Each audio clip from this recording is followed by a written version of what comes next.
back into it. No, it's not really a disaster, but you've got to sort of think on your feet. So what I normally got a empty jerry can around, whatever. But at the moment, I'm just going to, I've got a empty Bunnings 20-litre bucket. I won't be reusing this fuel. I don't think I'd even put it in the mower. It's been there too long. So what they had is the standard plastic fuel filter looped over and then through what looks like a fuel injection filter. Oh, hang on. No, that's the electric fuel pump, right? So then the lines from the fuel pump to the motor actually look fairly new, but the line from the fuel tank through this filter and to the pump looks bloody old. Like that's definitely perished. So so that would be one of the wires, extra wires that was going to the coil, is the power for this fuel pump, because it should have what they call a tachometric relay, where when you switch the ignition off, it's supposed to cut the fuel off, so that if you ever had a fire, you turn the motor off so it doesn't continue to let fuel go into the motor. So let's see what I can do with this. I will try and leave this length of hose on. That's so dodgy. You only touched that and it just... Yeah, that's pretty much, it's like it's been disturbed now, and it's there's nothing wrong with these fuel filters, but it's just the age of it obviously is.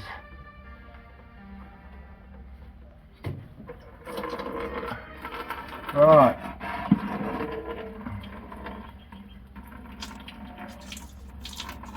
So you can see that coming out, and the stuff coming out of the... I don't know whether I should try... Oh, okay. Oh, I just got to get this lined up so I can let go of the hose. And oh. All right. Okay. Lesson for Greg. I've forgotten about it. What we need is some vice grips. What do we got here? Here's one I prepared earlier. Shit, this might actually work. So what you actually need is some vice grips to block the flow. So let's see if we can do that. Alright, just got to back them off a bit so I can get the full lock on it. Alright, so just remember that. See, this is what I mean. I don't do this all the time. That M6 bolt is definitely too small, and the M8 actually does screw in there. So it sort of cuts into the hose, the thread on a bolt. So it's actually worth putting in. Right. So what you do is bloody clamp the hose first thing before disconnecting it. So don't do what I did just there. So once you've got that clamped and it's not leaking, then just sit that up so it's not under pressure, it's not pulling on the bottom of the tank. So that's out of the way. So now we have to disconnect the fuel from the pump, like so. Oh, look at that fuel. God, it's a wonder it ran at all. Poor bloody car. So that actually pulled off quite easily off the pump there, so I don't think this is clamped on as good as it could have been. So what I'm going to do is pull this clamp off the end of this. This clamp is buggered. That is actually stuffed. So pull that off like that, because it comes up through the chassis here. Like, this isn't standard location by any means, so that's not where your normal stuff goes. So now the fuel has been disconnected, all right, and the hose is loose. So when this motor gets dropped now, then it should be easy peasy, happy days. So I'm going to shift that out of the way. Slish, slush, slish. So yes, remember your clamp first, what are they called? Vice grips. So you can get the smaller ones that are like flat and they can just sandwich, clamp it over the hose and then it's all good. Righto, so what else have we got that could be getting in our way? So now we've got to look at the bolts that we have to undo because we're pretty much almost ready to go. So these bolts here, I know on the Type 1s that you've got 2 bolts at the bottom of the gearbox and 2 at the top. So they're normally 17mm, but I've learnt over the years that people bloody change stuff and put on whatever bolt they got. So let's see how. See, I've just got me cheap. It's only a cheap brand from Bunnings. What do they call Bunnings in America? Like equivalent? No. Home Depot, something like that. Yeah. So there we go, 17mm there. So now we've just got to try and get it undone. So righty tighty, lefty loosey. So we want to go anti-clockwise. And they're going to be pretty tight, so you're going to have to reef on it.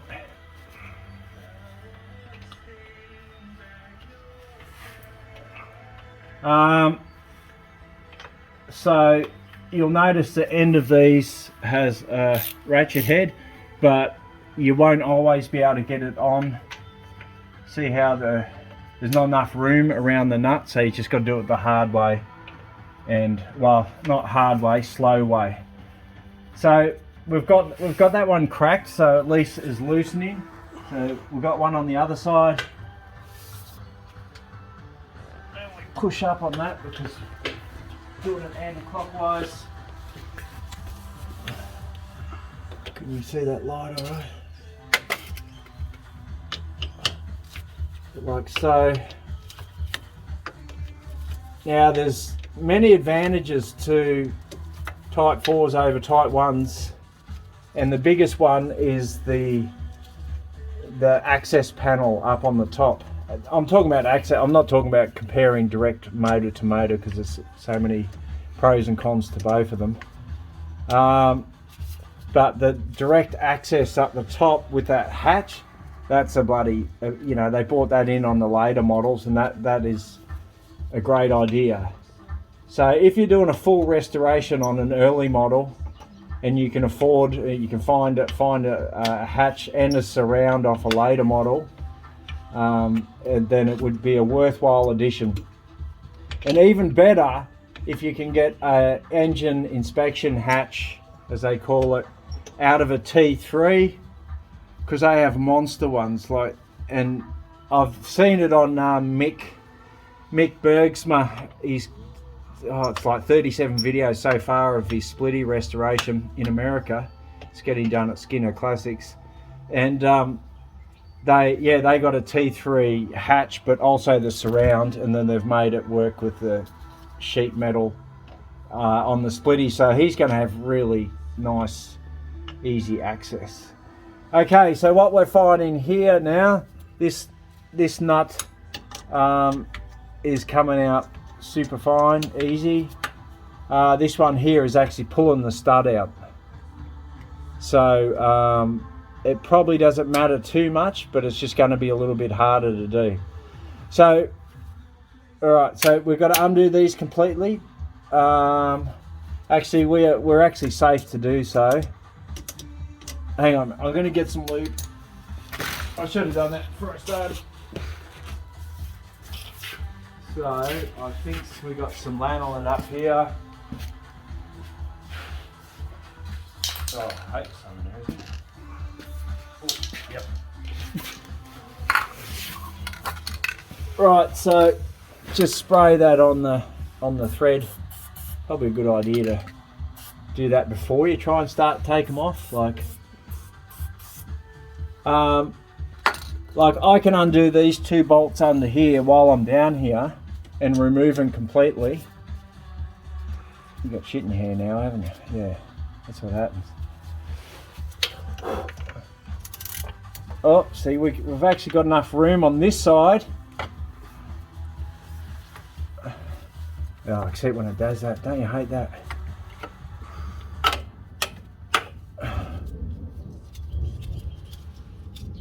Once you get it, it's that storm coming. But yeah, so the you want to get these nuts off, and in removing these bottom two nuts, the motor's not going to fall on top of you, right? Because the gearbox is held up by the top, and the two top bolts are still there. So you can undo these completely and not worry about it falling on you, because you've got to undo these, the cross member, before the motor will lower down. Alright, so the gearbox is supported and the motor at the back. Oh, sometimes gloves just get in the way. Damn. So let's just see if I can I'll probably pull this whole stud out, but what we'll do when the motor's on the floor, I'll reattach this stud by using the double nut method. So yeah, I can show you that another time.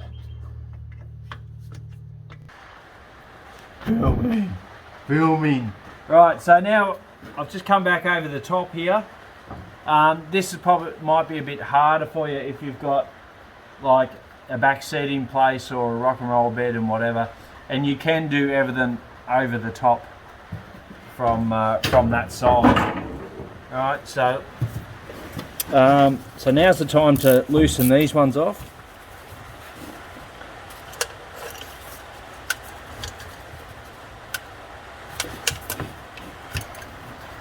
Sometimes you just think you've got it loose enough to do it by hand, and then you reach a little bit on the thread where it wants to grab.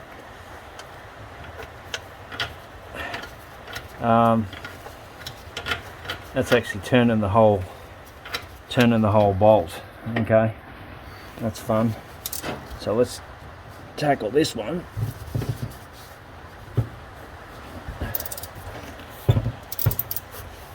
So these flex head ratchets are super handy, especially when you're on the, as I was saying before, the Type 1 powered buses where you've got to reach behind the fan shroud, because once you lock this on, then you know you shouldn't have any dramas to get it off.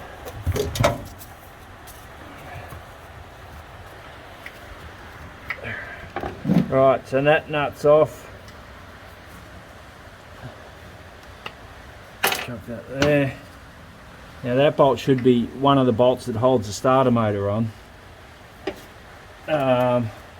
So now I've got to work out how the heck I'm going to get that off if it's continuously spinning and the bolt's not catching. What do you think we should do? Oh, no, I spoke too soon. Ah, winner.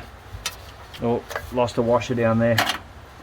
Alright, so that means the 4 bolts holding the motor on are all there.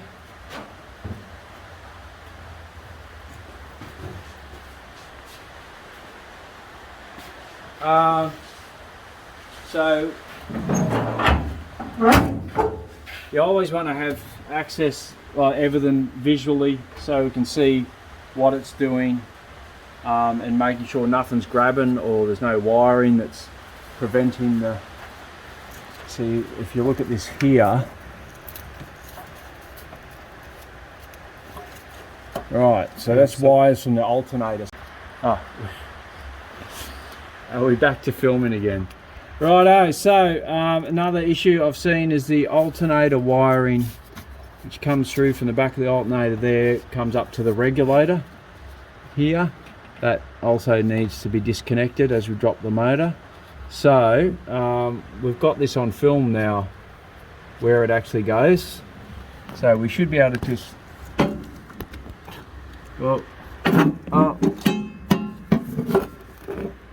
So we should be able to just pull these plugs out, preferably one at a time, like so, and we'll should be able to work out which one goes where. I will recap on this video. So, and this is obviously they've put a joiner in here to make it easy to do this. So now our wiring should be free. Oh, and we've got another joiner here.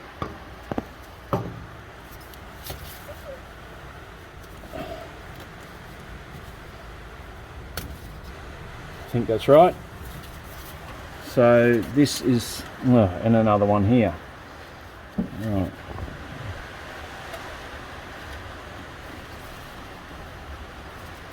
Do we know which one's which there? Okay, we'll have to wing it later on. If you're filming it, we should be okay.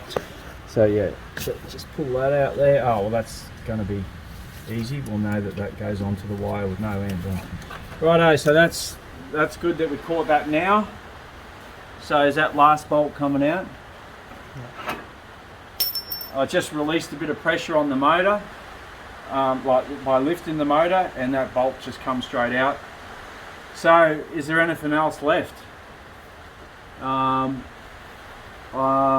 do not know. I might just push this seal up out of the way just so we don't tear it. The seal, that's absolutely crucial for cooling. I think we might get a new one. This one's a little bit on its way to perishdom.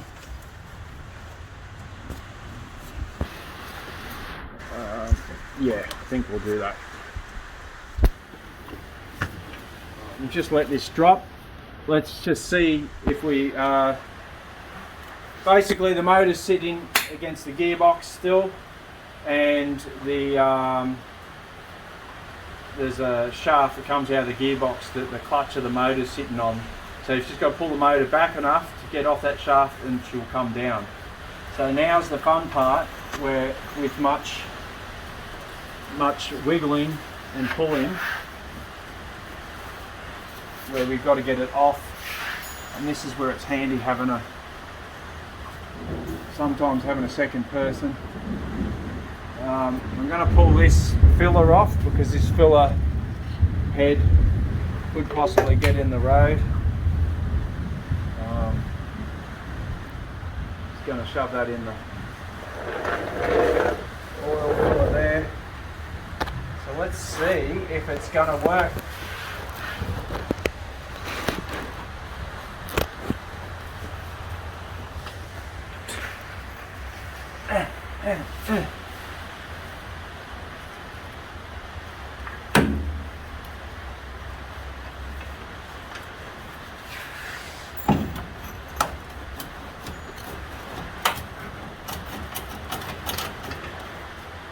So, one thing I'm not 100% certain of, You gotta go back and down. is whether we were supposed to just take this tinware off at the back. Because we're like wedged hard against there, so maybe I should do that first. It must be pretty close though. Oh yeah, it's just about. Oh, that's another thing too, I just spotted it then, is the brake. I'm going to snap that off there. Oh, here's another bit that's connected. That's for the vacuum hose for your brake booster. So that needs to be disconnected.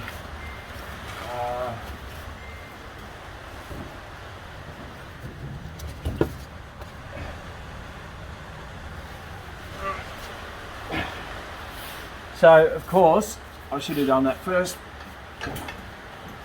and for safety I'm just pushing that back in a little bit onto the studs of the gearbox.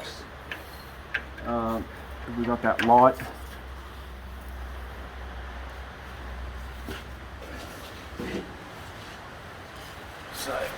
down under here.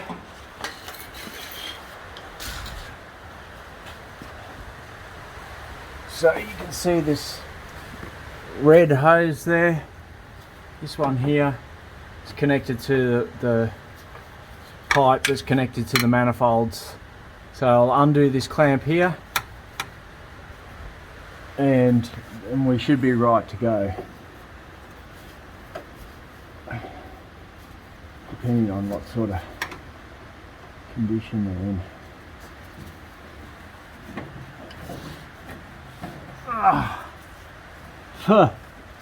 It's always the fun part about working under cars. If you got an opportunity to pressure wash under the car before you do this sort of thing, then definitely worthwhile doing. So I'm just undoing this clamp slowly but surely. I'm getting there. She's a little bit crusty. There's probably enough flex in that hose that I can lower the motor still, but I'd rather disconnect it now. Dang.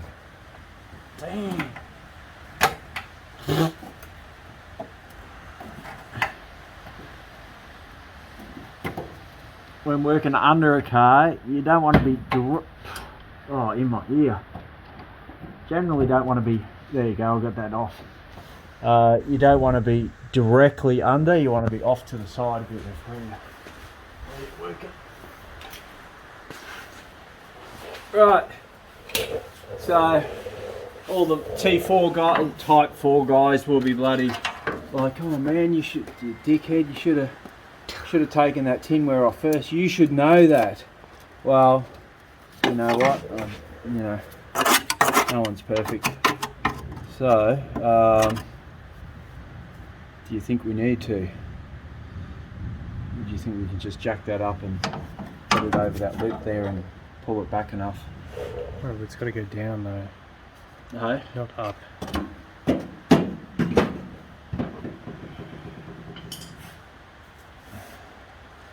Checking up's not going to do anything. Yeah, well, if we've got to remove that tinware, then I might as well just remove it and then try it. Oh, fun and games. I can always edit this out, but you know I won't, because I'm trying to keep it as real as possible. It's one of those things. Righto, I think we're back.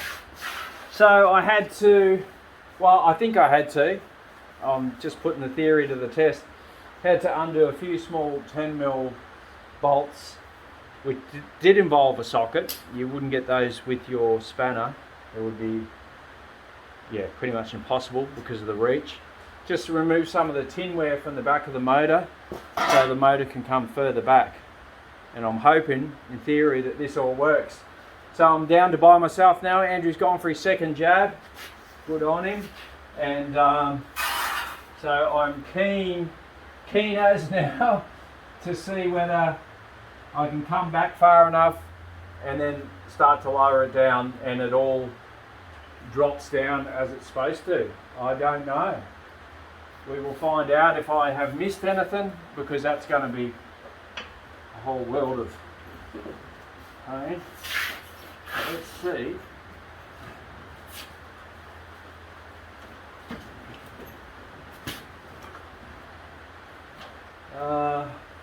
Maybe a bit of a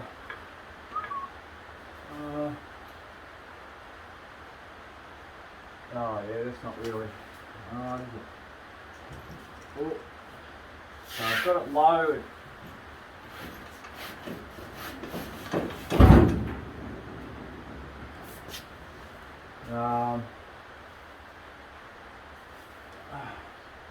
Must be pretty close.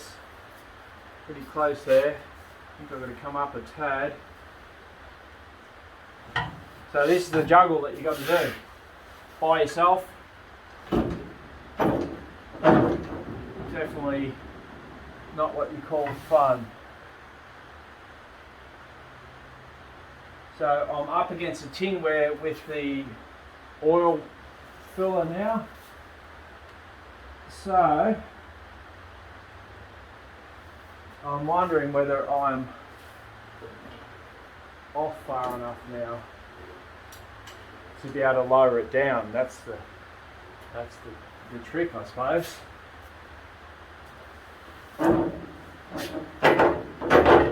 It's not coming any further back. So you want to try and do this lowering part very slowly.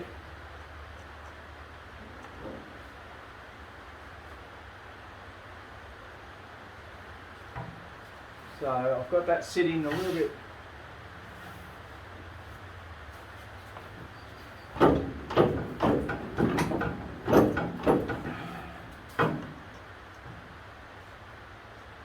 Slowly, slowly, slowly.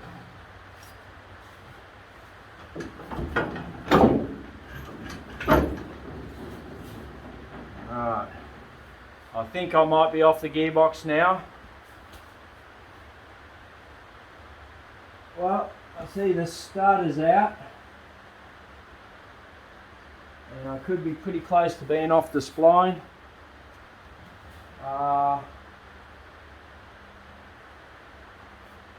So now the thing is, am I going to be balanced right? Have I got the jack far enough back? And that is the question I don't know. Like, alright, we seem to be as far back as I can go. So now I'll try and come down slow. This coil seems to be. So I'm just thinking, might not even be doing this right. That's not tight anyway. I'm going to pull this coil off.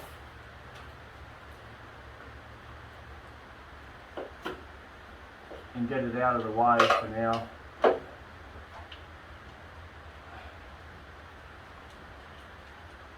think that's going to be the go. So I can definitely come a bit further back. So now I should be clear. It's just very difficult when you're trying to control the. Okay, that sort of feels like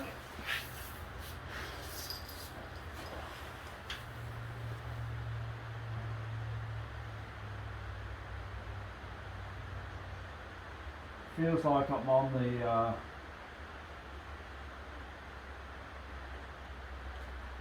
could still be close to being. Oh. Yeah, it looks like it's got to come further back still. So I don't know how much more. I've got a little bit of wiggle room there.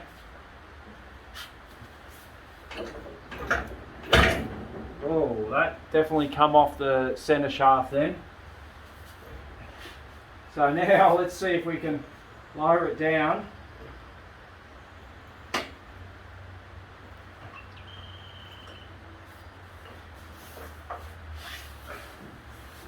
I've got, oh, that's I've got the whole thing on a bit of a slope like this. So I'm not. Oh, so yeah, what's happened is the jack is, yeah, it's the jack has slidden off centre. Another thing you got to be careful for. So I think now I'm going to try and get something in here, something larger.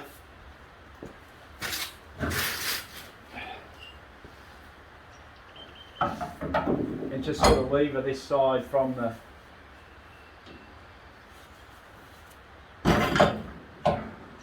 Right, I've broken that side free. So now we're pretty even. I'm going to have a quick look now to see if there's anything snagging or dragging. Can't see anything connected. So I think we're good to lower it. Let's give it a go. try and stabilise it.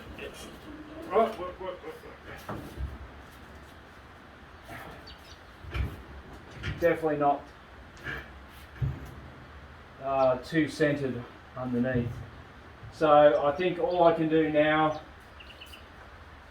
is just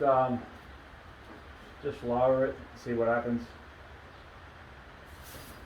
Right.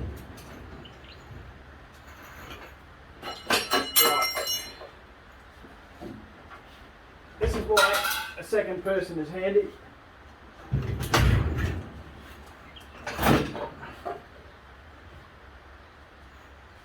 She's got a twist on her. Let's see where how many jack's gone.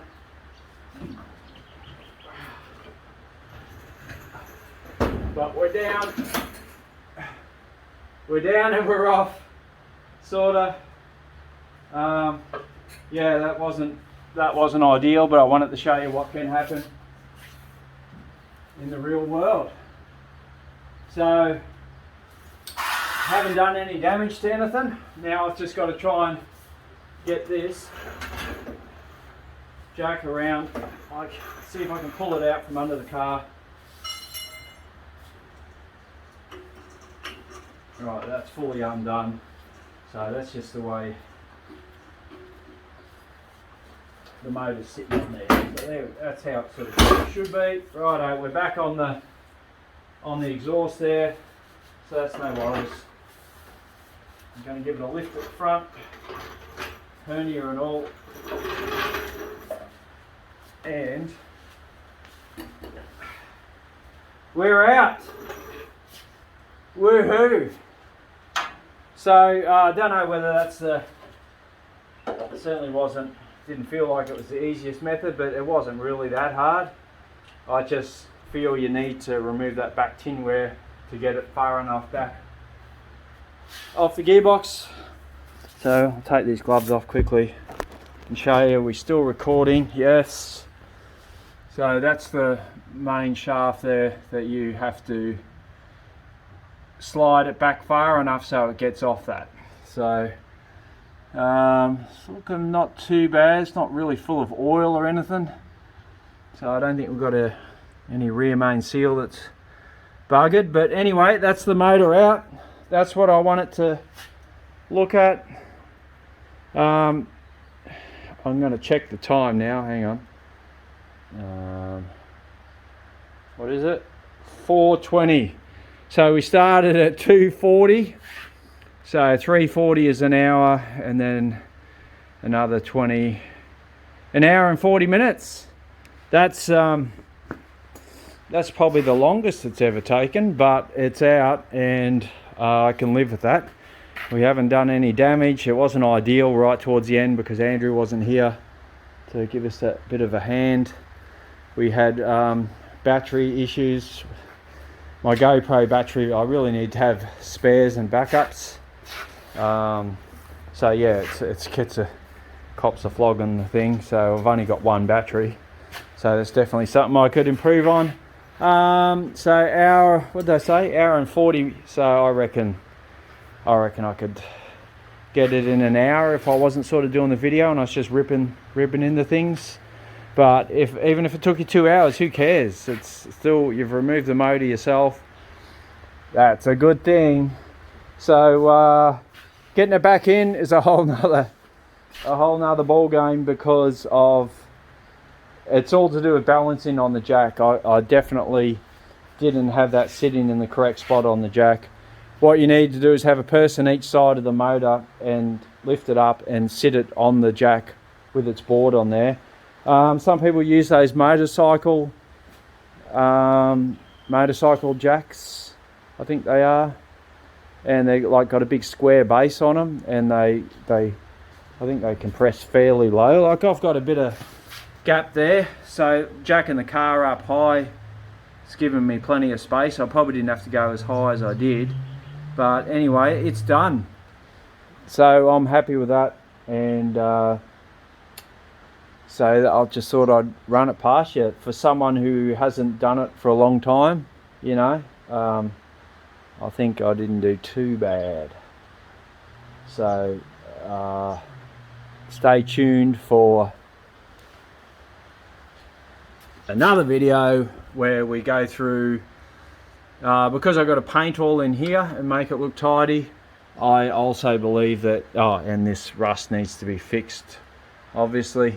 Then I'm going to pull that tank cover off and I'm going to replace the breather hoses. So I haven't seen a video of that being done, so why not do one, eh? So, alright, that's enough chit chat.